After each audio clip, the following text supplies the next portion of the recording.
Olá, graça e paz em nome de Jesus. Hoje faremos a apresentação do panorama do livro de Salmos. Na leitura dos livros históricos, podemos ver Deus falar acerca do homem, descrevendo seus fracassos e seus êxitos. Na leitura dos livros proféticos, temos a oportunidade de ver Deus falar ao homem, admoestando os ímpios e consolando os justos. Mas na leitura dos Salmos, nós vemos o homem falando a Deus, abrindo seu coração em oração e louvor, e falar sobre Deus, descrevendo e exaltando o Senhor pela manifestação de seus gloriosos atributos. O livro dos Salmos é uma coleção de poesia hebraica inspirada, que nos mostra a adoração e descreve as experiências espirituais do povo judaico. É a parte mais íntima do Antigo Testamento e nos revela o sentimento do povo judeu diante de várias experiências e situações que eles viveram, mas que são aplicadas a nós. No texto hebraico, a coleção completa dos Salmos se chama Louvores. Mais tarde, os rabinos passaram a chamá-lo de o Livro dos Louvores.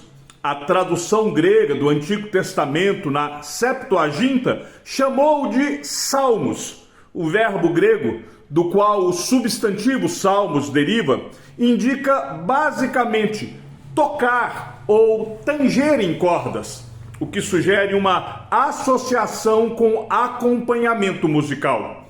O título em português deriva do termo grego. Os salmos constituem o antigo inário de Israel, inspirado por Deus, que definia o espírito e o conteúdo de adoração adequados ao Senhor. Uma lição interessante que nós podemos tirar após a leitura de todo o livro dos Salmos é que, independentemente da experiência que nós tenhamos vivido, quer seja de prosperidade ou adversidade, bênção ou castigo, o êxtase mais elevado ou desalento mais profundo, o crente louva a Deus em todas as circunstâncias, porque a fidelidade de Deus no passado é uma garantia da sua fidelidade no futuro. Acompanhe comigo a leitura do capítulo 23 de Salmos, do verso 1 ao verso de número 6. O Senhor é o meu pastor, nada me faltará. Ele me faz repousar em pastos verdejantes, leva-me para junto das águas de descanso, refrigera minha alma, guia-me pelas veredas da justiça por amor do seu nome. Ainda que eu ande pelo vale da sombra da morte, não temerei mal nenhum, porque tu estás comigo. O teu bordão e o teu cajado me consolam. Prepara-lhes uma mesa na presença dos meus adversários. Unges a minha cabeça com óleo. O meu cálice transborda. Bondade e misericórdia certamente me seguirão todos os dias da minha vida e habitarei na casa do Senhor para todo sempre. Certamente este é o salmo mais conhecido do saltério, mas eu creio que o Salmo 23 nos traz uma boa síntese dos temas e das mensagens presentes no livro dos Salmos, pois este salmo fala sobre confiança em Deus, fala da sua provisão, seu cuidado, sua proteção. É um salmo que expressa fé, esperança e a relação íntima entre o ser humano e o divino. Por isso, eu escolhi para apresentar o nosso panorama. As 150 composições que formam o livro dos Salmos, originalmente, consistiam em 147 salmos diferentes. Um deles ocorre duas vezes, Salmo 14 e Salmo 53. Dois salmos foram divididos respectivamente em duas partes. Salmo 9 foi dividido formando também o Salmo 10 e o Salmo 42 foi dividido formando o Salmo 43. Cada salmo foi originalmente composto de forma independente. Sendo assim, cada salmo apresenta integridade e sentidos próprios.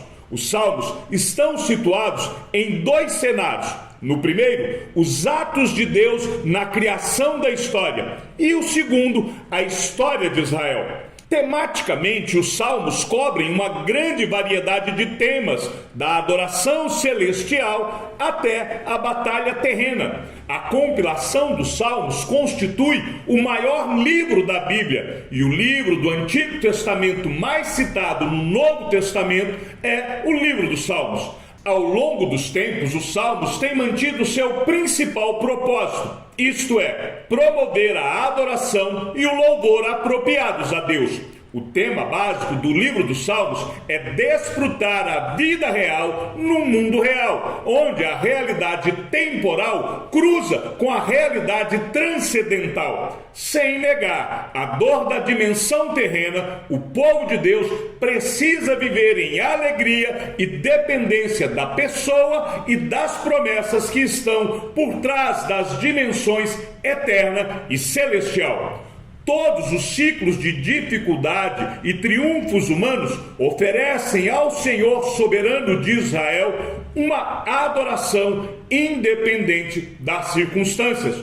O livro de Salmos apresenta uma ampla exposição teológica pautada de maneira prática na realidade do dia a dia. Elaborar o roteiro para este panorama foi um desafio à parte. Primeiro, porque falar da autoria dos Salmos é um desafio. Da perspectiva divina, todo o saltério aponta para Deus como seu autor. Considerando a autoria a partir do lado humano, então nós vamos identificar uma lista de mais de 5 compositores. O primeiro e o mais conhecido de todos eles é os Salmos compostos por Davi. Davi escreveu pelo menos 74 dos 150 salmos. É bom lembrar que o Salmo 9 foi dividido em 2, por isso o Salmo 10 aparece sem um autor identificado na Bíblia. Os Salmos dos filhos de Corá são 13 salmos, lembrando que Remã, autor do Salmo 88, e Etan, autor do Salmo 89, são coraitas. Asaf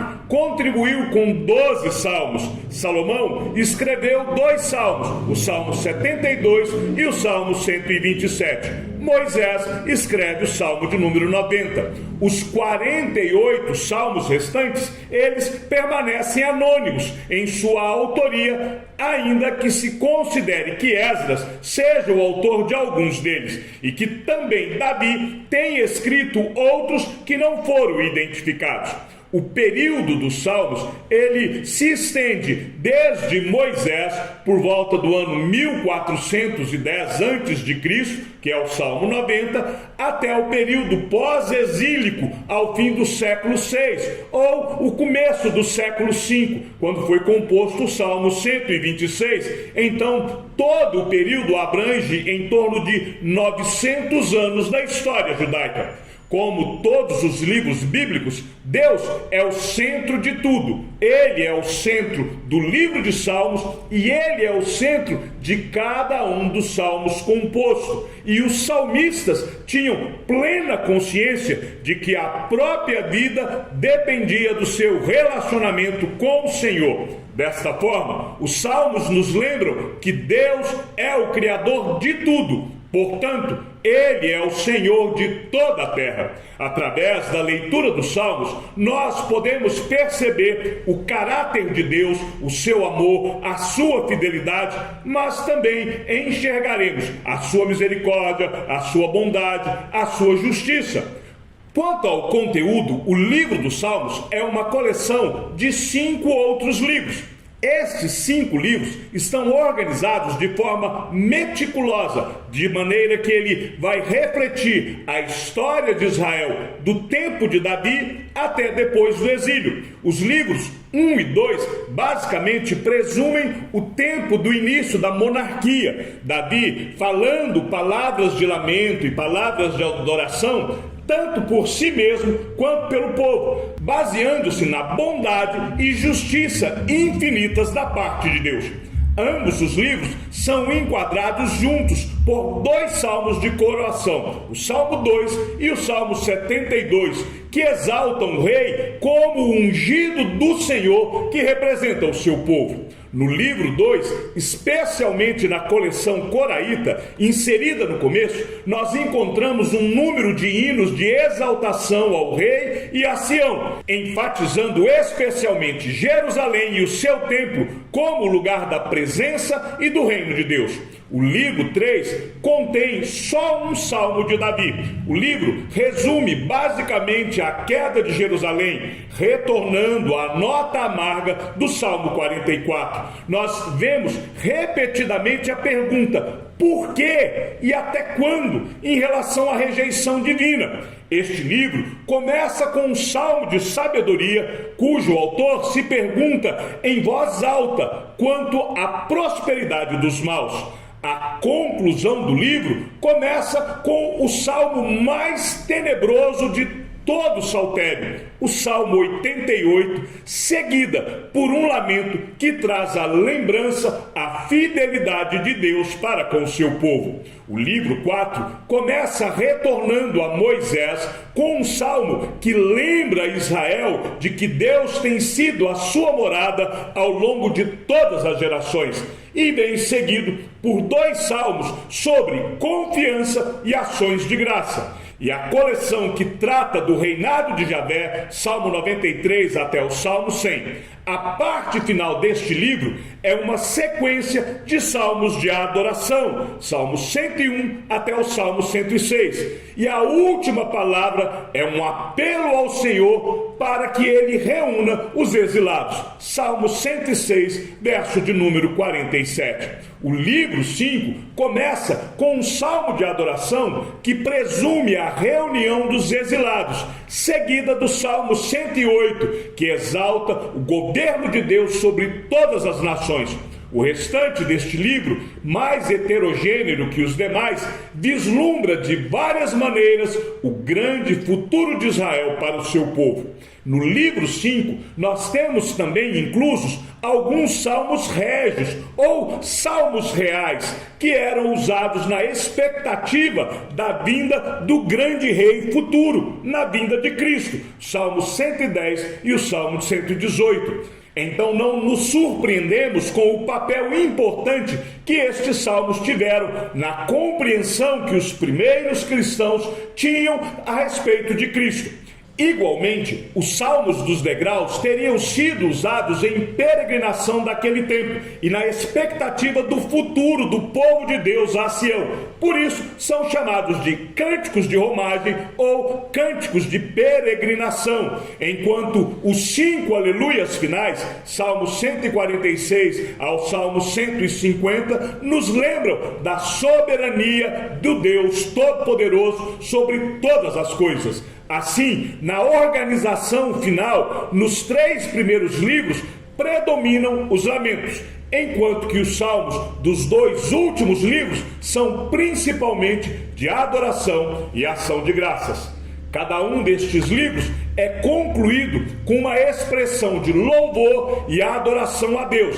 Estes versículos finais dos livros são chamados de doxologia, que é o termo grego para glorificação ou louvor. Vejam a doxologia de todos os 4 primeiros livros. Salmo 41, 13, que diz que Deus é bendito, e assim o Salmo 72, o Salmo 89 e o Salmo 106 seguem na mesma linha de exaltação. A doxologia final, que é o Salmo 150, um grande aleluia diante de Deus, que é um chamado para todos poderem adorar, exaltar e glorificar o nome de Deus, pois somente Ele é digno de receber a adoração. Essa organização do saltério, reunida na forma de 5 livros, foi elaborada no período pós-exílico, provavelmente tendo em vista o Pentateuco. Mas os salmos são classificados em diferentes tipos de acordo com suas características literárias. Então, eu quero apresentar aqui as categorias mais comuns como os salmos são classificados. Alguns salmos são classificados em mais de uma categoria. Por exemplo, o Salmo 129 é um cântico de romagem, mas também é um salmo de ação de graças. Um outro exemplo é o Salmo 10, que é um salmo de lamento, mas também é um salmo de petição e é também um salmo imprecatório. Já o Salmo 34, que é um salmo de ação de graças, também veremos ele como um salmo de louvor e adoração, um salmo messiânico e um salmo sapiensal. Essa repetição na classificação acontece porque os salmos são poesias que apresentam uma variedade de gêneros literários e podem ter mais de um tema ou propósito. A classificação dos salmos em grupos é feita pelos estudiosos, que são especialistas em poesia hebraica, e não há uma lista oficial específica que indica quais são esses tipos. Isso significa que pode haver alguma diferença entre uma lista e outra na classificação dos salmos. Mas vamos aprender quais são as categorias, seu significado e os salmos que estão nelas. Os salmos de lamento normalmente expressam a necessidade pelo socorro de Deus diante de situações difíceis, tristeza, dor, angústia ou mesmo sofrimento. O salmista clama a Deus em busca de conforto, ajuda ou libertação. Ele derrama as suas inquietudes perante o Senhor. Os salmos de lamento podem trazer tanto uma lamentação individual quanto uma lamentação coletiva. Os salmos de ação de graças são salmos onde há uma expressão de gratidão e louvor a Deus por seus benefícios e pelas bênçãos recebidas. Eles celebram as boas ações de Deus na vida do salmista e da comunidade.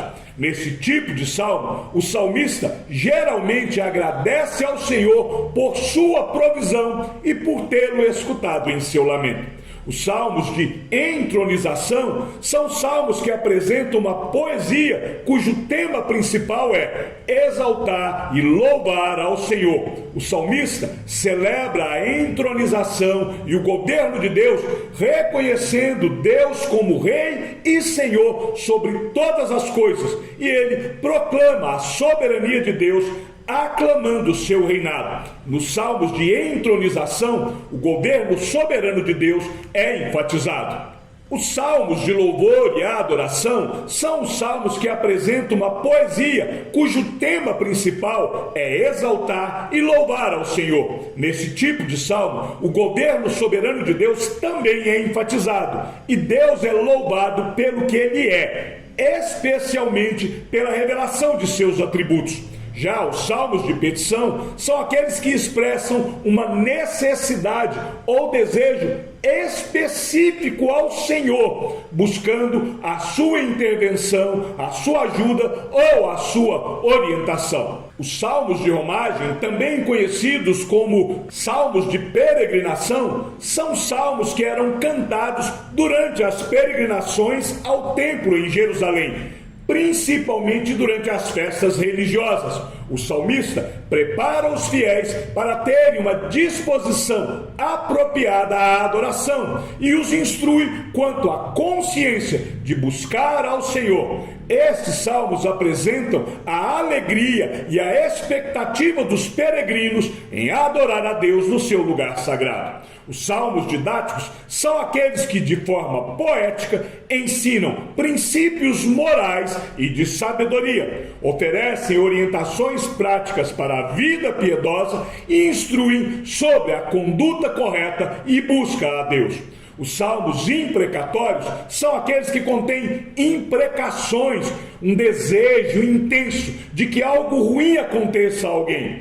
Estes salmos expressam a indignação e o desejo pela justiça divina, invocando maldições ou juízos sobre aqueles que perseguem ou causam mal ao povo de Deus. Os salmos litúrgicos eram usados em atividades litúrgicas e cerimoniais do templo, como festivais, sacrifícios e adoração coletiva. Eles podem conter instruções para o culto e a participação no louvor a Deus. Os salmos penitenciais são salmos de arrependimento e confissão de pecado diante de Deus.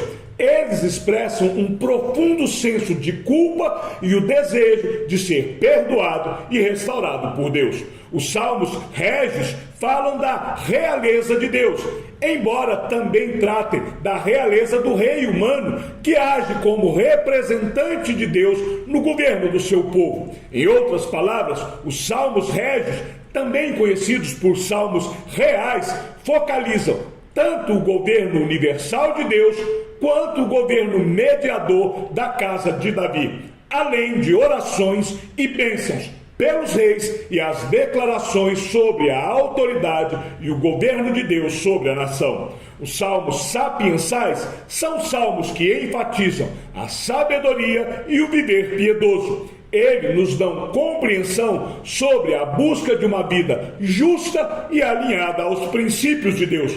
O salmista nos apresenta sabedoria e ensinamentos práticos para a vida. Estes salmos também exploram as questões da justiça, moralidade e a experiência humana diante de Deus. Os salmos messiânicos são aqueles que se referem a profecias messiânicas. Eles apontam para o futuro Messias, Jesus Cristo. Eles falam sobre o rei prometido, o seu ministério, o seu sofrimento e o seu reinado eterno. Por isso, olhando para todo o livro de Salmos e de forma especial para os salmos messiânicos, eu queria que nós pudéssemos ver Jesus Cristo revelado no livro de Salmos. Muitos dos salmos profetizam antecipadamente a vinda do Messias e Rei por meio da linhagem de Davi, uma vez que Cristo descendia da família real de Davi. Os salmos messiânicos muitas vezes se referem a Cristo como filho de Davi, ou usam Davi como um tipo de Cristo. Veja nesta tabela algumas profecias dos salmos messiânicos e o seu respectivo cumprimento nos evangelhos. Veja nessa tabela algumas profecias dos salmos messiânicos e o seu respectivo cumprimento nos evangelhos. Deus anuncia que Cristo é seu filho, todas as coisas serão postas sob os pés de Jesus, Cristo ressuscitará do túmulo, Deus desamparará Cristo em seu momento de agonia, Cristo será ridicularizado e insultado, as mãos e os pés de Cristo serão transpassados, pessoas lançarão sortes sobre as vestes de Cristo, nenhum dos ossos de Cristo será quebrado, Cristo será odiado injustamente, Cristo virá para cumprir a vontade de Deus, Cristo será traído por um amigo, o trono de Cristo será eterno, Cristo ascenderá ao céu, o zelo pela casa de Deus consumirá o Cristo, vinagre e fel serão oferecidos a Cristo, o traidor de Cristo será substituído, os inimigos de Cristo se curvarão diante dele, Cristo será um sacerdote como Melquisedeque, Cristo será a pedra angular e Cristo virá no nome do Senhor. Vejamos algumas doutrinas apresentadas no livro de Salmos. Há várias doutrinas no livro de Salmos, assim como também o caráter de Deus nos é apresentado com abundância no livro de Salmos. Então, eu quero me concentrar somente em duas doutrinas para focar um pouco mais no caráter de Deus. As principais doutrinas são a pecaminosidade do homem e a lei de Deus. Quanto ao caráter de Deus, nós vamos ver que Deus é acessível, que Ele nos liberta, que Ele é eterno, que Deus é glorioso, que Ele é gracioso. Deus é bom, é grande, é santo, Deus é imutável, Deus é amoroso, Ele é longânimo, Deus é justo, Deus é misericordioso, Deus é o Altíssimo, Deus é onipotente, Ele é onisciente, poderoso, Deus cumpre suas promessas, Deus é providente, Deus é soberano, Deus é verdadeiro, Ele é o único Deus, Deus é insondável, Deus é sábio, Deus se ira. A grande característica literária do livro de Salmos é que todos eles são poesia por excelência. só que diferente do estilo de poesia ao qual nós estamos acostumados, que está baseado na rima e na métrica. A poesia hebraica é essencialmente caracterizada por paralelismos lógicos que comparam ou contrastam ideias e imagens dentro de uma obra literária. Por causa do nosso tempo, eu não vou entrar em detalhes de como que esses paralelismos são feitos, mas a coleção dos Salmos é a voz do povo de Deus cantando a Ele em louvor e em adoração e orando enquanto adora. Os Salmos nos lembram que somos chamados à adoração na história bíblica. Essa adoração deve se concentrar exclusivamente em Deus. E nos lembramos que sua bondade, o seu amor, os seus maravilhosos feitos em favor do seu povo são essenciais na nossa vida, assim como foram essenciais na vida do povo de Israel. Chegamos ao fim do panorama do livro de Salmos. Que o Senhor seja com o teu espírito e que a graça seja com todos os que amam sinceramente a nosso Senhor Jesus Cristo. E ao Deus único e sábio seja dada toda a glória, e que a sua vida seja sempre para mais em Cristo Jesus. Um forte abraço e até amanhã, se assim o Senhor nos permitir.